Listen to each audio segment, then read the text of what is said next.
মুসলমান ভাইরা রে, আমার কথা ভালো করে বুঝবেন। এতক্ষণ পর্যন্ত যতগুলি কথা আপনাদের খেদমতে পেশ করলাম, সবগুলি কথা উপস্থাপনের মূল লক্ষ্য হলো আমার একটা, সেটি হলো সাহাবায়ে কেরাম এমনই একটা জামাত যাদের ঈমান আল্লাহ পাকের কাছে তামাম দুনিয়ার সকল মুসলমানদের জন্য স্মরণীয়। এমনই মুকাম্মাল ঈমানওয়ালা জামাত সাহাবায়ে কেরাম যাদের ব্যাপারে পয়গম্বর নিজেই বলেছেন, আসহাবি কান্নুজুম বিআইহিম ইক্তাদাইতুম ইহতাদাইতুম। আমার সাহাবায়ে কেরাম নক্ষত্রের মতো, যাকে অনুকরণ করবে জান্নাত পাবে। যাদের ব্যাপারে আল্লাহ পাক নিজেই বলেছেন, ফাইন আমানু বিমিথলি মা আমানতুম বিহি ফাকাদ ইহতাদাউ। এত বড় ঈমানওয়ালা পৃথিবীর নবী রাসূলদের পরে সবচাইতে বড় মুকদ্দাস জামাত সাহাবায়ে কেরাম। সেই সাহাবায়ে কেরামের ব্যাপারে আল্লাহ পাক রব্বুল আলামিন তার প্রিয় হাবিবকে অর্ডার করলেন, ওয়াদাক্কির, ওগো হাবিব আমার, বারবার আপনি কোরআনের কথা আপনার সাহাবীদেরকে শুনাইতে থাকেন। সাহাবীদের ঈমান ওভারফুল হওয়ার পরেও এত যদি কোরআনের কথা তাদের শুনতে হয়, আমাদের ঈমানের কি কন্ডিশন? তাহলে আমাদের বন্ধুরা আমার, সপ্তাহে একদিন যথেষ্ট নয়, বরং প্রতিদিন কমপক্ষে 2-1 করে কোরআনের আলোচনা শুনে নিজেদের ঈমানকে বন্ধুরা আমার শানদার করা দরকার। সাহাবায়ে কেরামের ভিতরে কোরআনী আলোচনার প্রতি কি পরিমাণে আগ্রহ!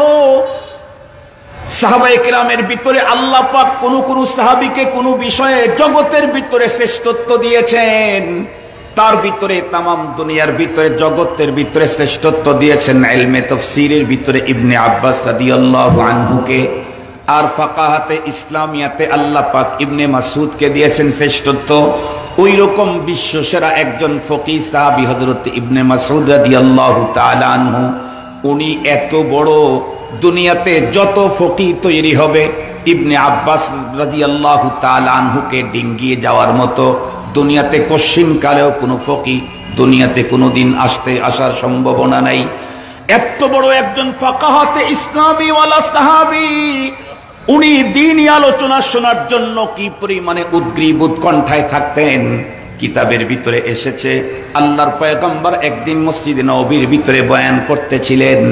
ওই সময় ইবনে মাসউদ রাদিয়াল্লাহু তাআলা আনহু ছিলেন না। কিছুক্ষণ পরে উনি জানতে পারলেন পয়গম্বর কোরআনের কথা, দ্বীনের কথা আলোচনা করতেছেন মসজিদে।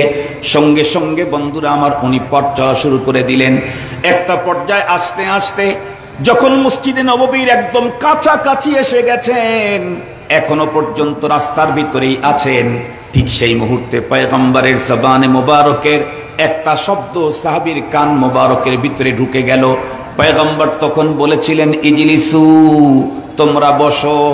এই শব্দটা ইবনে মাসউদ রাদিয়াল্লাহু তাআলা আনহুর কানে ঢোকা মাত্র উনি সঙ্গে সঙ্গে রাস্তার ওই জায়গায় বসে পড়লেন। এরপরে যখন বয়ান কমপ্লিট হয়ে গেল, সাহাবায়ে কেরাম যারা বয়ানে ছিলেন তারা বেরিয়ে যাচ্ছেন। সেই মুহূর্তে ইবনে মাসউদ রাদিয়াল্লাহু তাআলা আনহু উনি মসজিদের ভিতরে ঢোকা শুরু করলেন। পয়গম্বর তারে জিজ্ঞাসা করলেন, আব্দুল্লাহ, তুমি কি বয়ানের ভিতরে ছিলা না?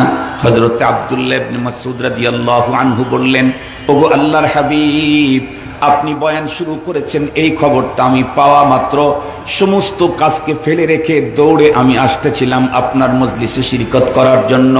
কিন্তু আজীব ইত্তেফাক, মসজিদে নববীর ওই জায়গা পর্যন্ত যখন আমি চলে আসলাম রাস্তায়, তখনই আপনার কণ্ঠের একটা শব্দ আমার কানে ঢুকলো, ইজলিসু, তোমরা বসো।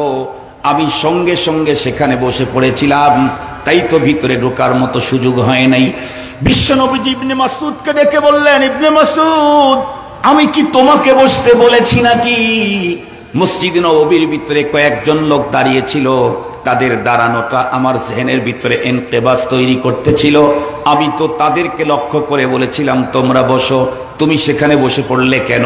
ইবনে মাসউদ উত্তর করলেন, ওগো আল্লাহর হাবিব, ইজলিসু এই শব্দের মিনিং বুঝতে আমার ভুল হয় নাই, কিন্তু আমার কানে নবীর কণ্ঠে যখন এই শব্দ এসেছে বসো, তখন তো পথ চলার মতো কোনো শক্তি আমার পায়ের ভিতরে আর থাকতে পারে না।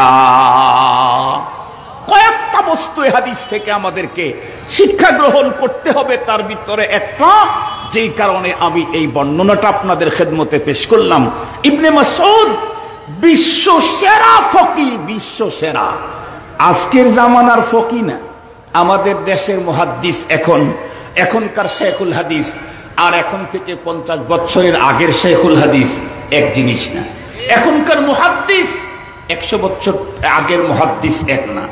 আগে তো মুহাদ্দিস হয়েছেন হাদিসের কিতাব লেখে, আর আমরা এখন তাদের লেখা কিতাব পড়ায় শাইখুল হাদিস হয়ে যেতেছে। মুহাদ্দিস না, ওর চাইতে বড় ডিগ্রিওয়ালা হচ্ছে। মুহতারাম হাজিরিন, মনে রাখতে হবে একটা কথাই আপনাদের খেদমতে বলতে চাচ্ছি, সেটি হলো কোরআনে পাকের আলোচনা, শাইখুল হাদিস হোক, শাইখুত তাফসীর হোক, ফকি হোক, মুফতি হোক, গাউস হোক, আবদাল হোক, ওয়ালি হোক, প্রত্যেকের জন্যই কোরআনের আলোচনা অবশ্যই ফায়দামান।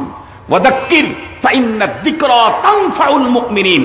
সঙ্গত কারণেই আমাদের প্রত্যেককে যখন শুনবো, হক্কানি রব্বানি, বাজে কথা বলে না, লায়ানি কথা বলে না, ভং ভাং দেখায় না, কোরআন থেকেই বলে, হাদিস থেকেই বলে। এ জাতীয় লোক ইহাবি না ওহাবি এটা দেখা দরকার নাই। সহি কথা বলে কোরআনের, সহি কথা বলে হাদিসের, তাহলে আমি সেখানে গিয়ে আমি আমার ঈমানের চিকিৎসা নিতে পারি। আমরা আগেই বলেছি, আমাদের দেশে মিশনে গিয়ে মানুষ শারীরিক চিকিৎসা নেয় না, অথচ যিনি চিকিৎসা নিচ্ছেন উনি মুমিন, যার কাছে চিকিৎসা নিতে গেছেন উনি কাফের। কারণ উনি তো ঈমানের চিকিৎসা নেওয়ার জন্য যায় নাই, উনি তো তার আকীদা গ্রহণ করার জন্য যায় নাই, উনি তো গেছেন দেহের চিকিৎসা নেওয়ার জন্য। ওটা যেহেতু ভালো, তার কাছে যেতে কোনো সমস্যা নাই। আপনি ইহাবি হন আর ওহাবি হন, কোরআনের কথা যে সচ্চা ফ্রেশ কথা বলে তার কাছেই আপনাকে যেতে হবে। আমার হোক আর আরেকজনের হোক, যে প্রকৃত সুন্দর প্রকৃত কোরআনের কথা বলে আমাকে তার কাছে যেতে হবে। আমার লোক যদি কোরআন বিরোধী বক্তব্য দেয়, তার থেকে দূরে থাকা দরকার। এ কারণে আসুন, এ জাতীয় আলোচনা আমাদের জীবনে অনেক বেশি দরকার।